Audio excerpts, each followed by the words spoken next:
Tonight, the fist bump heard around the world. President Biden in a high-stakes meeting with Saudi leader Crown Prince Mohammed bin Salman. A polite but not warm greeting. In the kingdom, Mr. Biden once called a pariah for its handling of human rights. But so much hangs in the balance of this meeting. It's a measure of U.S. global influence and security and energy concerns on the agenda. Meanwhile, back at home, the president's domestic agenda takes another blow as West Virginia Democratic Senator Joe Manchin says now is not the time for Biden's climate and tax plans.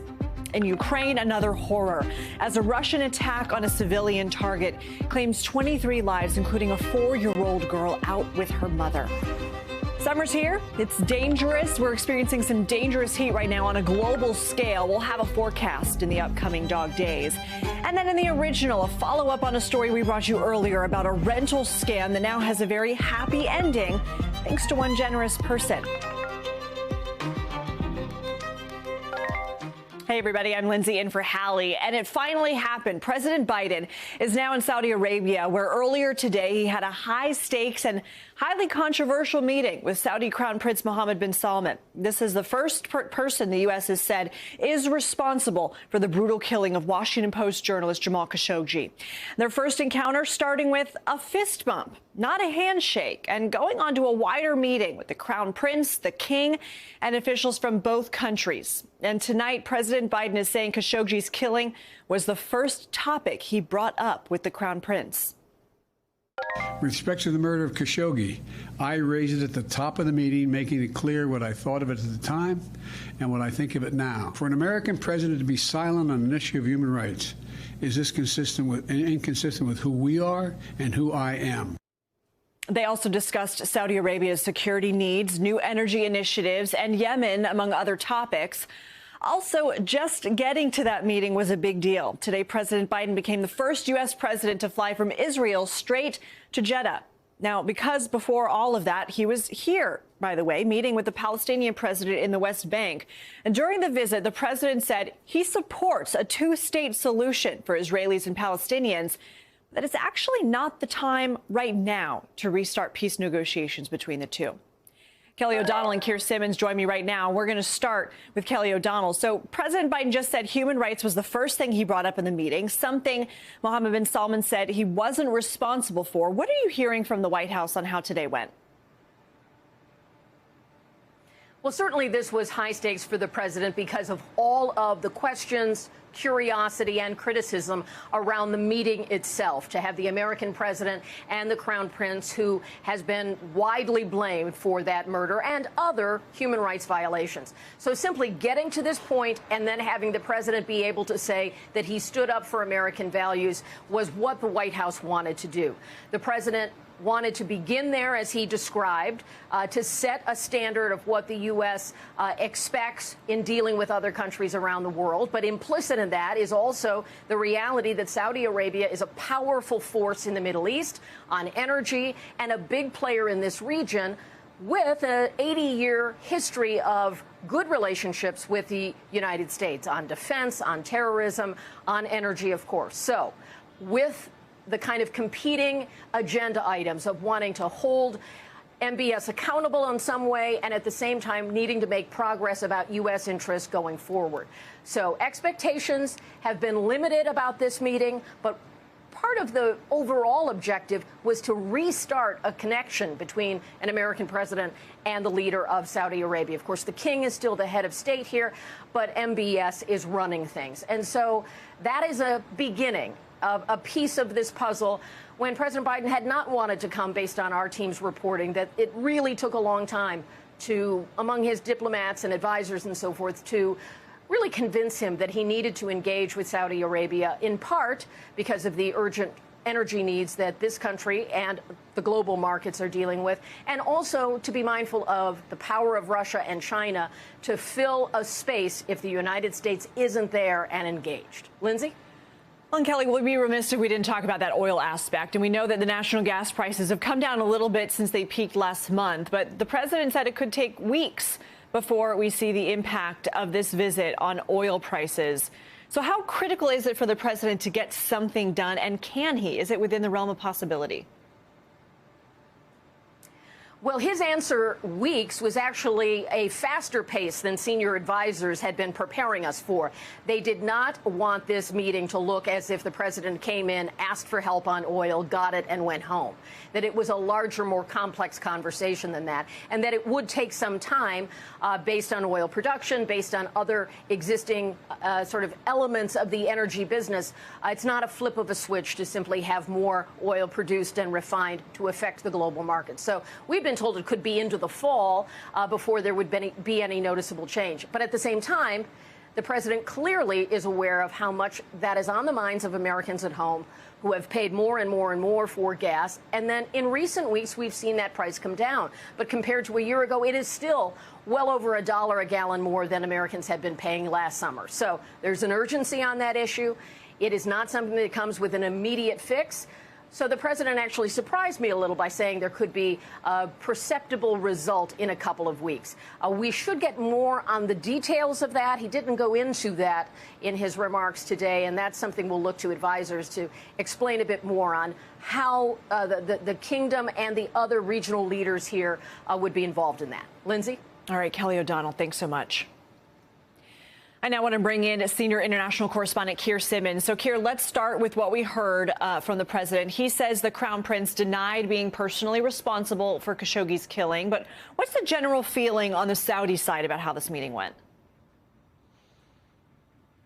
Well, you know, Lindsay, here in Saudi Arabia, I am always struck in recent years by the stunning difference between the perspective in the US and the perspective here. So talk to people on the streets, talk to royals, talk to members of the establishment here, and they will present Saudi's position with the US as kind of like as a grievance. One former senior Saudi minister suggesting today that it's hypocrisy for America to tell Saudi Arabia about human rights. Saudi Arabia believes that what it is doing right now is putting itself back on track with the US, where it should have always been, no matter the Jamal Khashoggi killing. Now, of course, that is completely different from the view of many people in the US. And I think one of the stunning aspects of President Biden's announcements today was there was a question over really what substance there was. We've seen the image, the fist bump. People are talking about that. That in itself has become controversial. There are other images, too, of President Biden appearing to laugh while Crown Prince Mohammed bin Salman is beside him, also laughing. We don't know what they were saying right now. Certainly, the Saudi foreign minister is saying tonight that it was a warm and convivial meeting. That is optics that the White House will surely worry about unless they are able to deliver. And what Kelly was talking about there in terms of oil prices, well, President Biden, in the end, wasn't able to stand up today and say, here's what I've got, middle-class America. Here's my foreign policy for the middle classes in America. Here's what I've managed to achieve. Now, if something does come in weeks, then he will get the benefit of that clearly. But I think tonight there will be those worrying in the White House and, frankly, celebrating here in the Saudi Arabian government over what happened tonight. Here, break down the other significance of this trip and specifically how he got there. I mean, what impact do you think this moment, a U.S. president flying from Israel to Jeddah, will have long term? Yeah, that is clearly significant, and the opening up of Saudi airspace to Israeli flights is clearly significant. And President Biden was the first thing he mentioned tonight in terms of what have I got from this, if you like. There is a steady thawing of relations. We know about the Abraham Accords that has brought Gulf states and Israel closer together. Saudi obviously not part of that yet, but the relations between Saudi Arabia and Israel do appear to be improving. Of course, a lot of that is about Iran. You know, my enemy's enemy is my friend. And again, the question is, what was President Biden able to present tonight in terms of what's been agreed over Iran? Hard to say right now, and we've already seen that there are these differences between the Prime Minister of Israel and I suspect, frankly, the leadership here in Saudi over exactly how you should approach Iran. President Biden still wanting to negotiate, while the Prime Minister of Israel, for example, is saying you need force to achieve peace. All right, Keir Simmons, thanks so much. Today, January 6th Committee Chairman Benny Thompson saying they're going to start looking into those deleted Secret Service text messages from January 5th and 6th, after the Inspector General from the Department of Homeland Security briefed them on that matter earlier today. The Secret Service denying that it purposefully deleted the messages that were requested by the Inspector General, insisting in a statement that they had fully cooperated with the IG's review and that the texts were deleted before anything had been requested in the first place on February 26th. Their denial is in response to a letter sent by the Inspector General to 2 congressional committees saying the Secret Service erased the messages as part of a device replacement program. But the IG claims the texts were deleted after they asked for them as part of their evaluation into what happened on January 6th. Joining me right now is Pete Williams. So, Pete, we know the January 6th committee is interested in those texts, particularly after that testimony from Cassidy Hutchinson about the incident between former President Trump and his detail in the Beast. The Inspector General briefing the committee today. How does a briefing like that play out? Yeah, I think you've put your hand on what the difference here is. The IG says they deleted this material after we asked for it. The Secret Service said, no, we had this program in place to want to upgrade our cell phones, this migration program, long planned, and we began to roll it out in January, and we were in the process of doing that when the Inspector General asked for material in February, in late February. And as a result of the migration, some of these text messages were lost because the material wasn't backed up. Now, so there's a disagreement about the timing here. They both agree that some material was lost as a result of this phone upgrading thing, that it wasn't like the Secret Service started simply erasing things all of a sudden. But there's another issue here. The Secret Service says it has cooperated extensively with the Inspector General, sharing something like 800,000 documents. And the other thing, both officials and agents I've talked to today say agents simply don't communicate with texts. It's traditionally something they didn't do in the past because they couldn't. The Secret Service policy still prohibits it. So what the Secret Service is saying here is there isn't much to find anyway. But, of course, the problem with texts being erased is now it's a little bit harder to prove that. Isn't this something that could be easily figured out by looking at when the IG made that request? Yes, and I'm sure the committee will get the answer to that. And both the January 6th committee is interested in, so is the House and Senate committees that have oversight over Homeland Security, of which Secret Service is a part. It's to those chairman and ranking members of those committees that the IG sent his letter. And is this also something that maybe somebody more tech savvy than me can figure out how to recover those text messages that they may be deleted, but they're not gone forever? Yeah, that's a good question. I mean, the Secret Service doesn't save things in the cloud because that's not secure, and that's one of the reasons why they don't want agents texting is because of the problem that it could be intercepted. So they encourage agents to communicate either by voice or by phone or by encrypted email, and those encrypted emails apparently have been saved. They were not erased as part of the upgrade process, so that hasn't been the issue. You know, we went through this a little bit with the FBI when it looked like some text messages were lost, but then the Bureau was able to reconstruct them. So the question here is, and I know the committees are looking at this, about whether the Secret Service agency can still find it within their own databases. All right, Pete Williams, thanks so much. You bet. Senator Joe Manchin today is defending his decision to withhold his support on major climate and tax pieces in the president's agenda bill, telling a West Virginia radio show that high inflation numbers are driving his hesitancy. I said, Chuck, it's wrong. It's not prudent to do the other right now. I called your staff, and they all knew exactly where I stood when we saw 9.1%. That was an alarming figure to me, higher than anything since from 40-plus years. So I said, oh, my goodness, let's wait now. I said, guys, this is a whole new page. A Democratic aide familiar with the talks said Manchin would support a package with climate and tax provisions if inflation numbers start to drop. Otherwise, he'd only support a bill on prescription drugs and a 2-year extension of the funding for the Affordable Care Act. Manchin holds a swing vote in the Senate, so his lack of support here puts the president's agenda in a tough position during a midterm election year. Today, the president saying in a statement that if the Senate doesn't move to tackle the climate crisis, he will take, quote, strong executive action to meet this moment. Joining me right now is Sahil Kapoor. And Sahil, it seems like when the Democrats face criticism about not getting enough done in Congress, all roads lead to Joe Manchin. So what do we know about the discussions between Manchin and Senate Majority Leader Chuck Schumer and how they played out? That has been a familiar theme, Lindsay. We've seen Manchin time and time again making crucial decisions with his swing vote in the Senate about what Democrats can and cannot do. Now, with regard to this new reconciliation package, what we can report is that Manchin told Schumer behind closed doors that there's one category of things he's willing to do, and there's another category of things which were part of the negotiations that he's not willing to do, at least for the time being. What he will do now is drug pricing, letting Medicare negotiate drug prices directly with the industry and extending these enhanced insurance subsidies under the ACA so that people's premiums don't go up with notices arriving this fall just before the midterm elections if they don't act. What he's not willing to do is a major provision on climate change and clean energy, as well as tax increases on the wealthy and upper earners. Why is he unwilling to do the latter? Well, he says he's worried about inflation. And a number of Democrats I spoke to since then are a little bit vexed by this because this entire new negotiation came about after Joe Manchin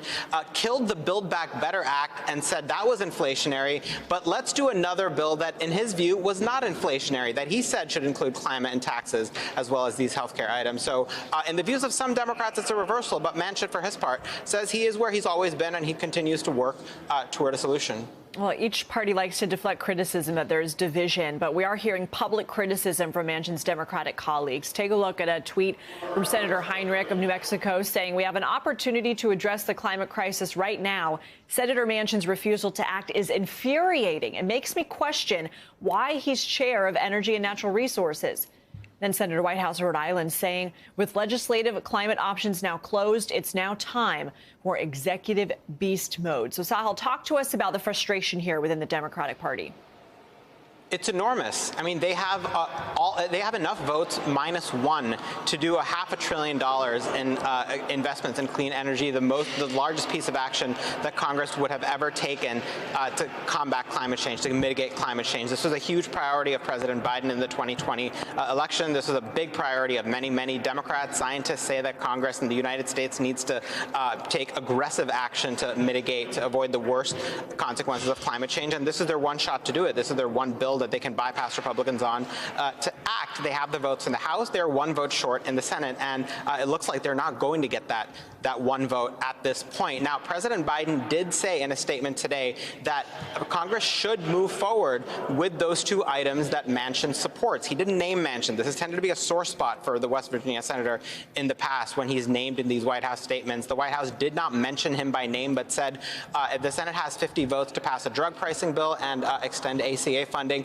that they should do that. That, of course, doesn't fully foreclose the door on another reconciliation package for the fiscal year 2023, but it makes it very, very difficult to the point where many Democrats I spoke to today have pretty much given up hope that is realistically possible this year, Lindsay. So what do you think realistically, what do your sources think is going to be done here? I mean, isn't it better to pass something than nothing?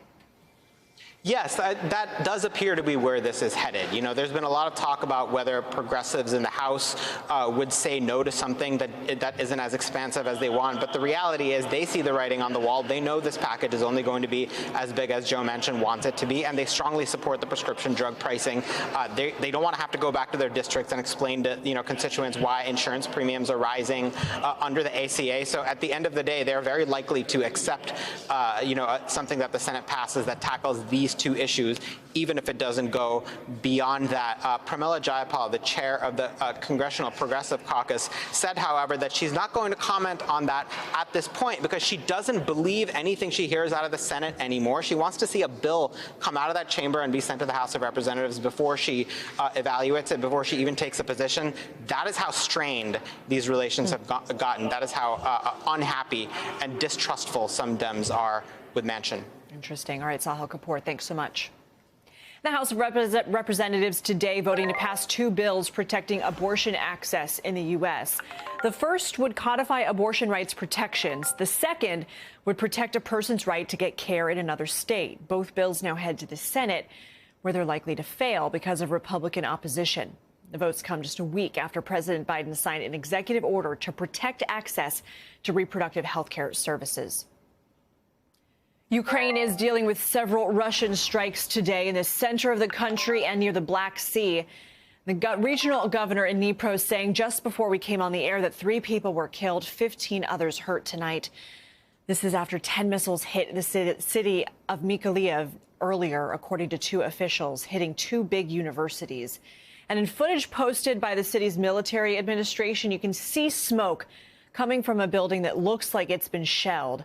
According to preliminary numbers, 4 people were hurt. In Vinnytsia, Ukraine's national police say they've been able to identify 19 out of the 23 people who were killed in an attack there yesterday. And among the dead, 3 kids, ages 4, 7, and 8.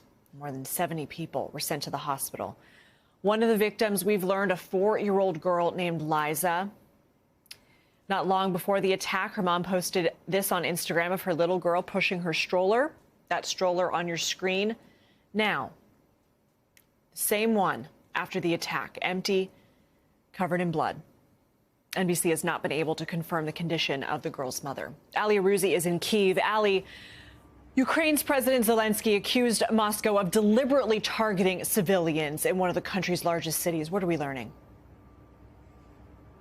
That's right, Lindsay. I mean, he said this was an act of terrorism. Of course, there's been very little remorse from Russia. They said that they were hitting Ukrainian military officials who were meeting with foreign officials for weapons transfers. But the only thing military in that town was a concert hall called the Officers' House, and that name goes back to the Soviet era. There were no other military installations there. And you know, as you mentioned, they killed 23 people. 11 people are still missing, and then amongst the dead, 3 people. You showed that video of the little girl called Lisa walking along with her mother in the stroller. She was killed moments after that attack.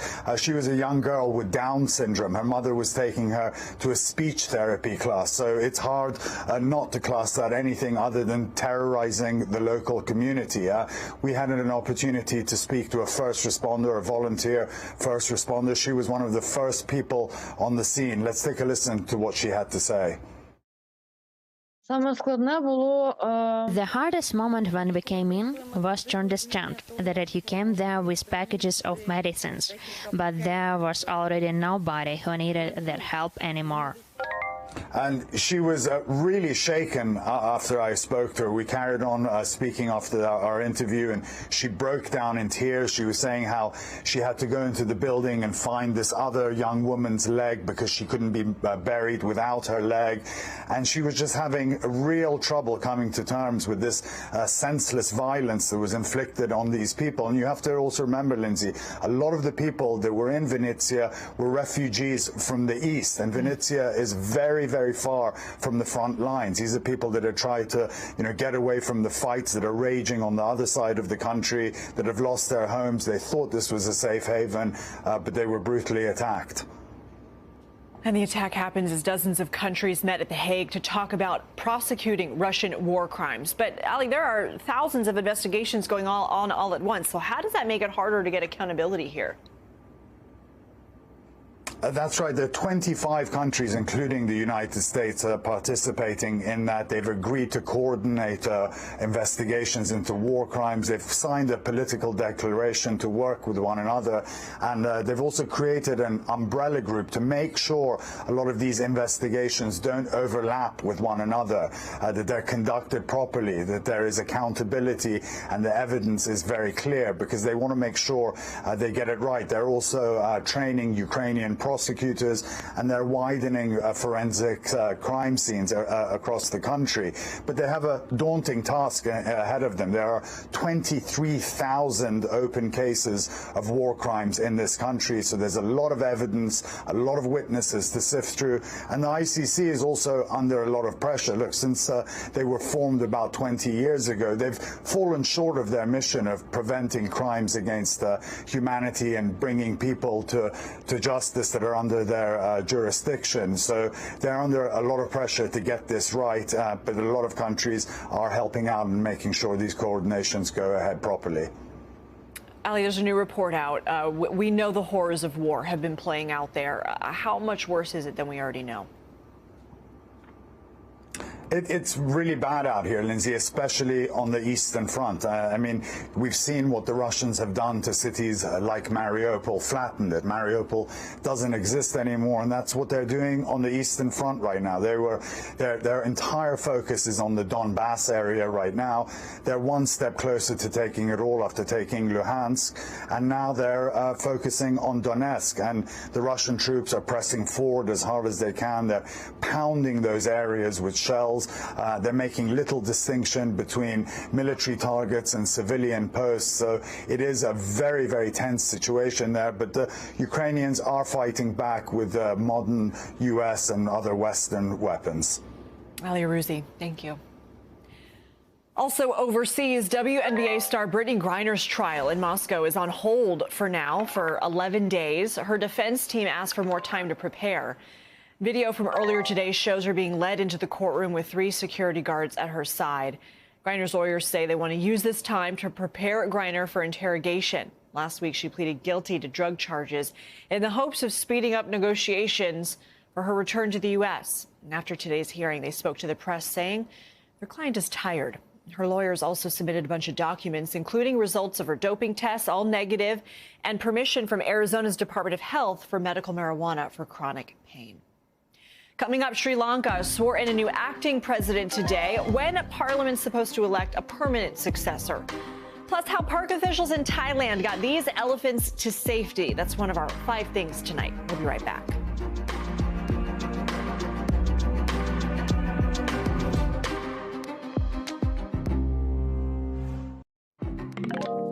It's getting hot in here and there, and it seems everywhere. Today, millions of people all around the world are under an extreme heat advisory. The southwestern U.S. particularly scorching right now.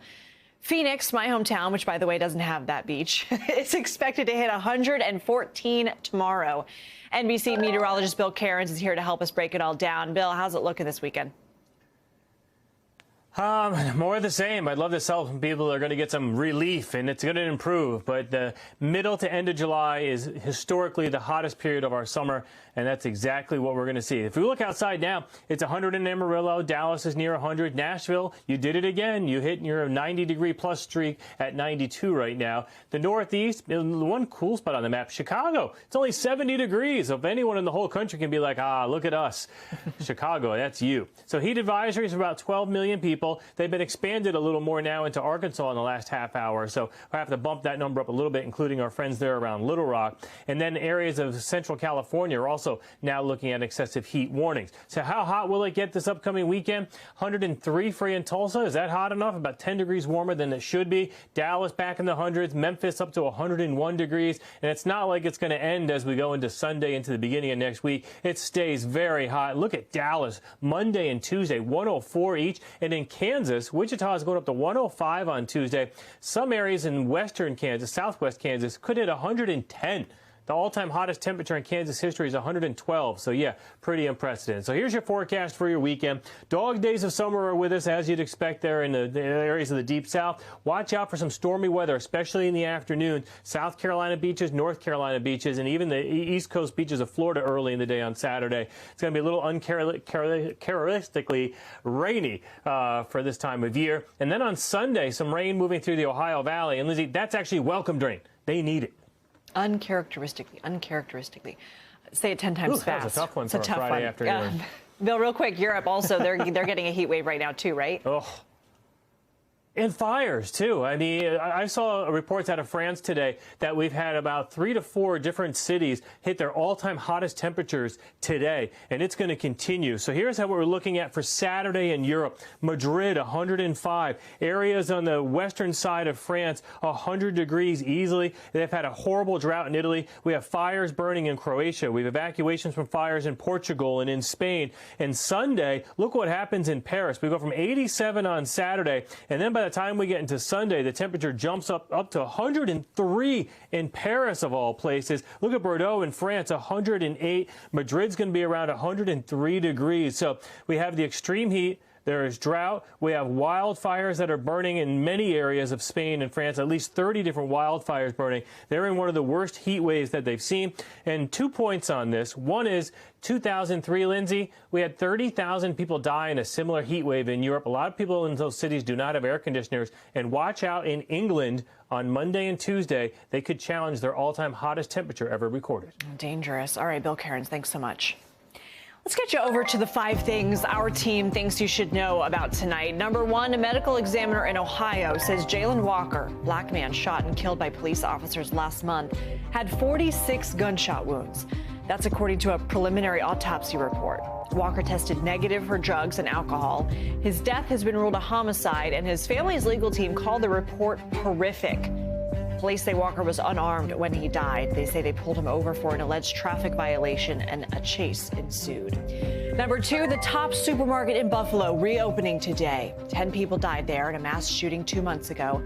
Some people outside the store today held signs saying the reopening was too soon. It's the only major grocery store in the neighborhood. Tops execs say most of the employees there plan to return to work, and workers who don't feel comfortable coming back to the store can reportedly work at a different location.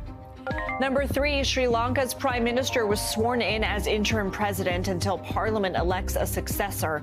The former president officially resigned yesterday after mass protests over the country's economic collapse forced him from office. Parliament is set to hold a new election next week. Number 4, dramatic video shows veterinarians and park staff saving elephants from a manhole in Thailand.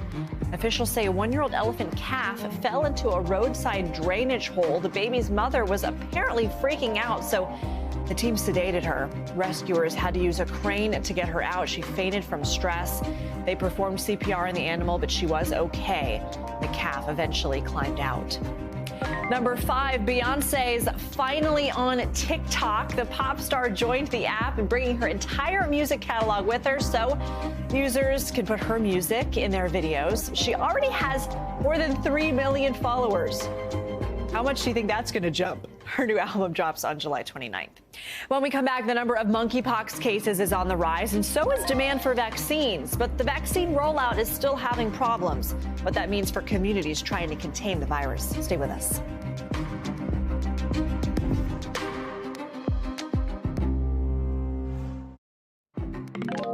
The U.S. government is working overtime to try to gain control of the monkeypox virus. Just hours ago, the Department of Health and Human Services placed an order for 2.5 million doses of the vaccine from overseas. That's in addition to making 131,000 more doses available to states and local jurisdictions immediately. This comes as confirmed cases of the virus continue to surge around the world. The CDC says there are more than 11,000 cases reported in 65 countries. Here in the U.S., it's spreading rapidly, too, with more than 1,000 cases in 42 states. In New York, cases are doubling every 5 days. Thankfully, it's not typically fatal, and a vaccine does exist. But you see these long lines? The rollout of the vaccine has been plagued with problems and setbacks. Most people report having difficulty even accessing the booking website. When they finally do, appointments are either gone or they fill up within minutes. Joining me right now to discuss is NBC News senior medical correspondent Dr. John Torres. So, Dr. Torres, these 2.5 million new doses are not arriving until 2023. But the way cases are spreading, is that too late? You know, I don't think it's too late at this point. And the main reason I don't think it's too late is because I think they're going to be able to get a good handle on it with the vaccines they have, and hopefully with the information they get out there about what you can do if you're not vaccinated to try and avoid catching this. Now, remember, this is not like COVID, so it's not going to spread like COVID. It doesn't spread through being in the same room that somebody, you're breathing the air they were in within that 6-foot perimeter we talk about. In this case, it's close contact, skin-to-skin contact that causes this to spread. And so it makes it much harder to spread, but at the same time, it makes it so that it's affecting certain groups. In this case, the White House today had a call, and they said that the vast majority of people that are getting this infection right now in the U.S. are men who have sex with men. And so those are the ones they're particularly looking at to make sure they get the vaccine. Like you mentioned, there are long lines for this, or waits for this. More vaccine is coming from the factory in Denmark where they've been trying to get it from, and they expect hundreds of thousands of doses over the next couple of weeks, and then more to follow that. And even though they're talking about this going into next year, I think you're going to see an upswing in the doses available here fairly soon. soon because this is a vaccine we've had for a while. They just need to ramp up the production of this vaccine and hopefully get more out here and get more people protected. But this is not everybody in the U.S. is going to need the vaccine like COVID. This is going to be specific groups that need it. So that does tend to keep the numbers down. So let's talk about those specific groups, because we know anyone can get monkeypox, but it seems to be affecting gay men the most. Can you explain why that is and who should be trying to get that vaccine?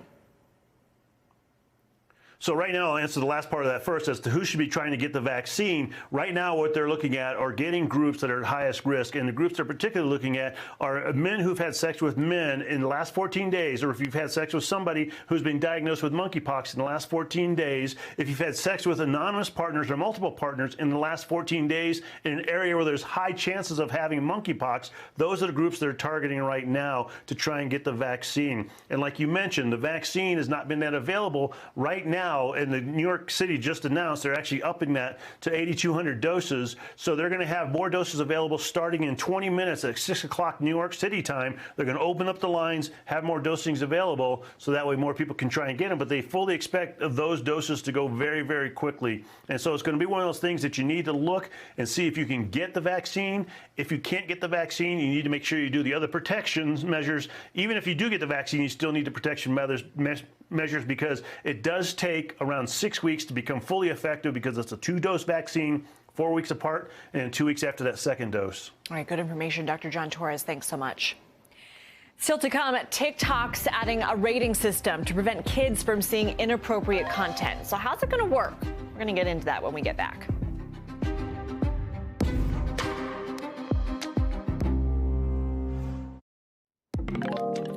NBC covers hundreds of stories each day, and because you couldn't possibly read, watch, or listen to them all, our bureau teams have done it for you. This is what they tell us is going down in their regions in a segment we call The Local. From our Midwest Bureau, the family of Cooper Roberts, the boy who was paralyzed in the Highland Park shooting in Illinois, says he's still very critical after his latest surgery. The 8-year-old had his 7th surgery a couple days ago. His mom, who was also shot, is asking for prayers as he continues to fight. From our Southeast Bureau, the attorney for 30 women who've accused or planned to accuse Houston Texans player DESHAUN Watson of sexual misconduct during massage therapy sessions says they've settled with the organization. The terms of that settlement are confidential. Watson and his attorney say Watson had some sort of consensual sexual activity with some of the women, but deny anything was against their will last month. Watson settled, by the way, 20 civil lawsuits filed by women who accused him of misconduct. From our Northeast Bureau, Pennsylvania Democratic Senate candidate John Fetterman is making fun of his Republican opponent, Dr. Mehmet Oz's ties to New Jersey with SNOOKI. Fetterman posted this cameo video on Twitter of the former Jersey Shore star saying, "Jersey will not forget you." The celebrity doctor lived in New Jersey for many years, but is running for Senate in the state next door. In the video, SNOOKI also says she doesn't know why anyone would leave Jersey to look for a job. TikTok is rolling out a new rating system to try to stop younger audiences from seeing videos that might not be age appropriate.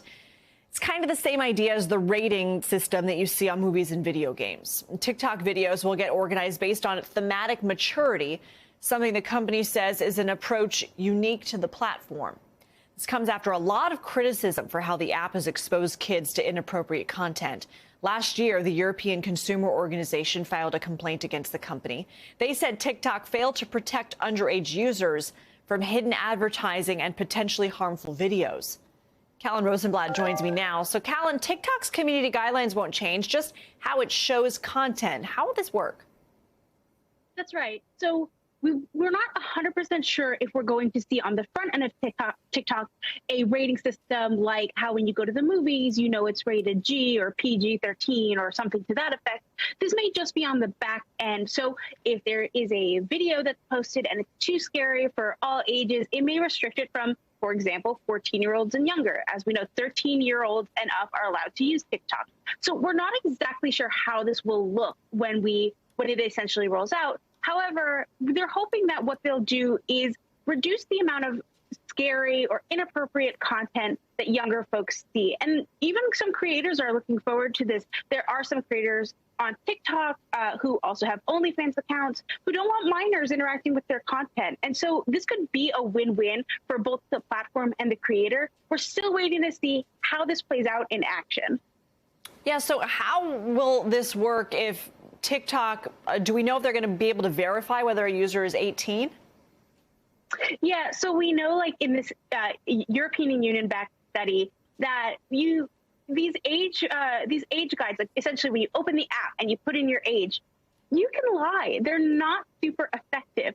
So the issue here is, how do you know that someone is the age that they say they are? As I mentioned, 13-year-olds and up are able to use this app, and 12 and under can use it with a parental guidance. But it is up in the air how much this will actually work, because we don't know that these young people are actually inputting their age as it truly is. So again, we're hoping to see more from TikTok, more rollouts on how this will work in practice. But there is a lot of skirting of the age restrictions, and it's possible that, you know, this does not work as intended. They're also making changes to its algorithm. Tell us about that.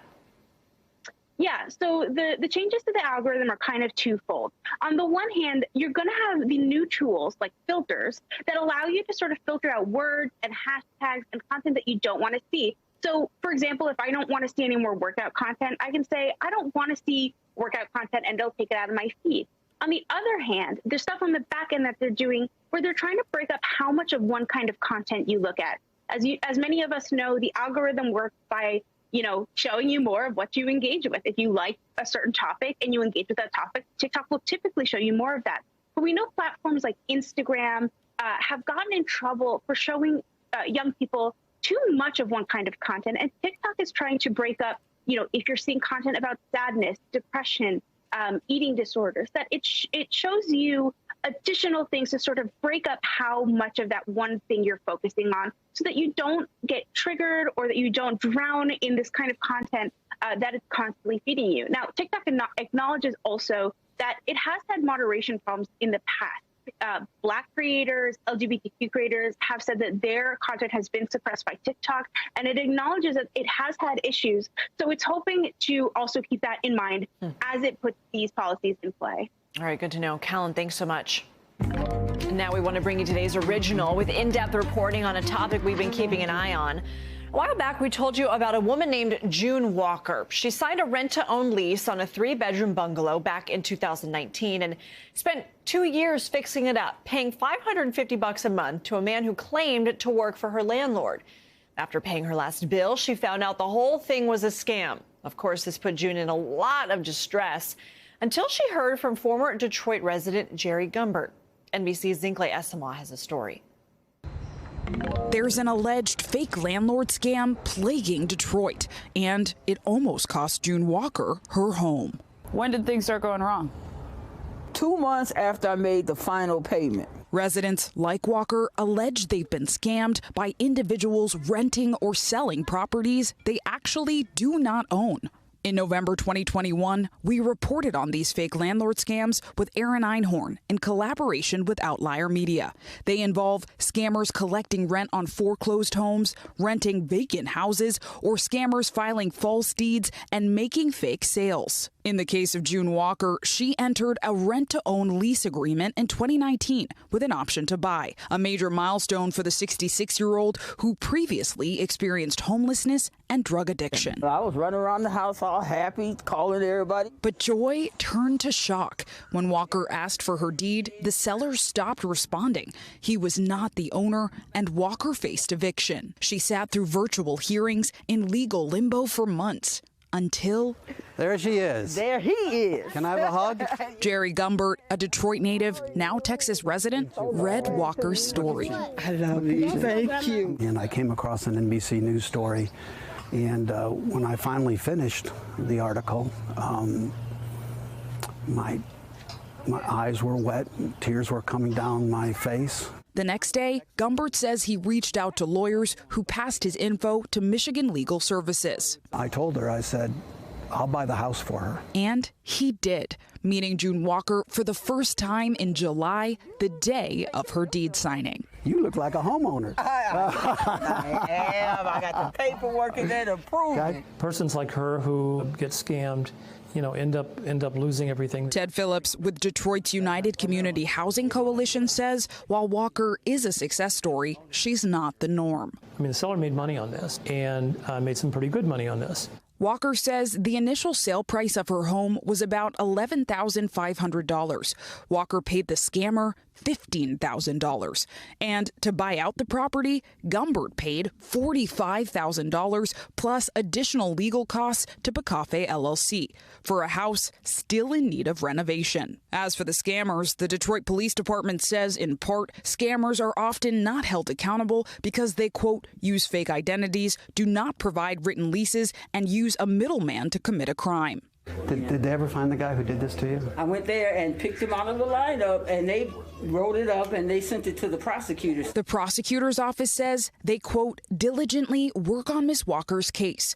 The Detroit Police Department confirms they submitted a warrant to the prosecutor's office, and it has been signed. They are, quote, actively seeking the suspect to arrest him. Even amid the waiting, June Walker hopes her story will inspire other affected property owners and that her home will benefit her family for generations. You've been scammed or you think you've been scammed? Say something. It's easy to live unafraid when you know what's going to happen. And for even more context, these fake landlord scams impact 1 in 10 Detroit residents, according to real estate lawyers and housing advocates. Now, there are groups like the United Housing Coalition working to defend residents, but it's an issue to watch. Back to you. Thanks, Clay.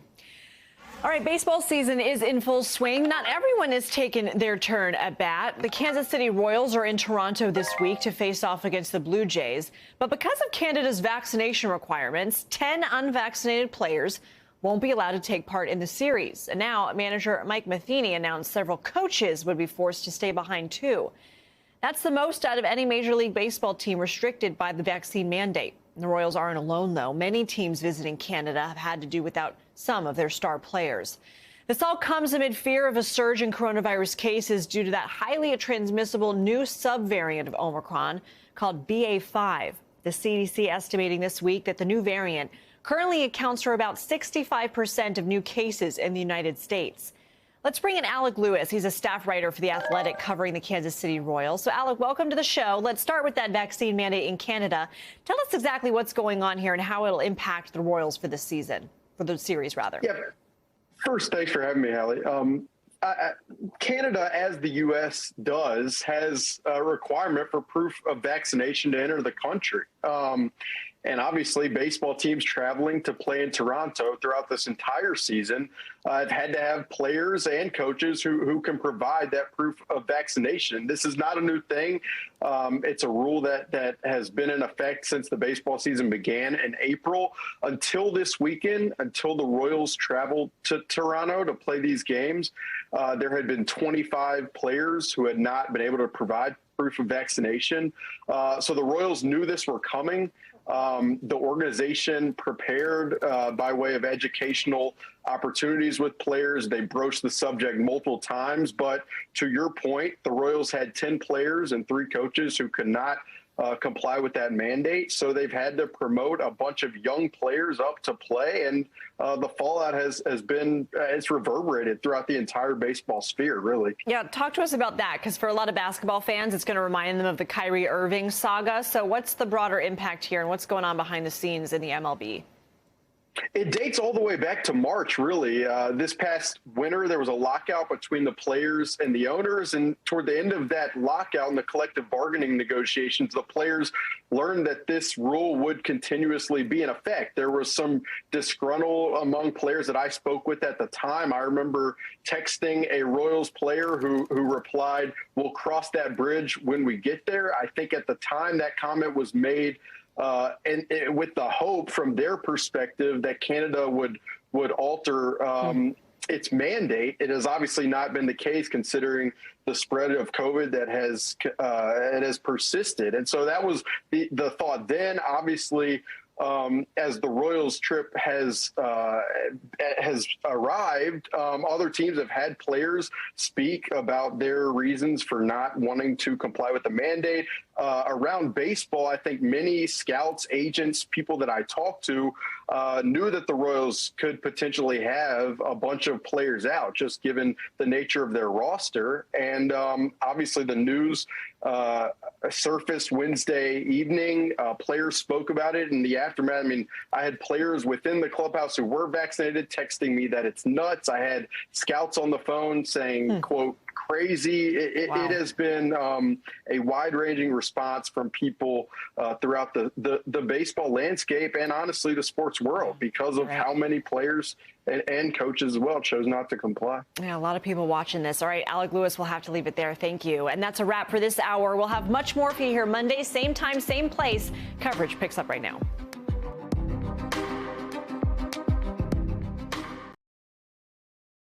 Thanks for watching our YouTube channel. Follow today's top stories and breaking news by downloading the NBC News app.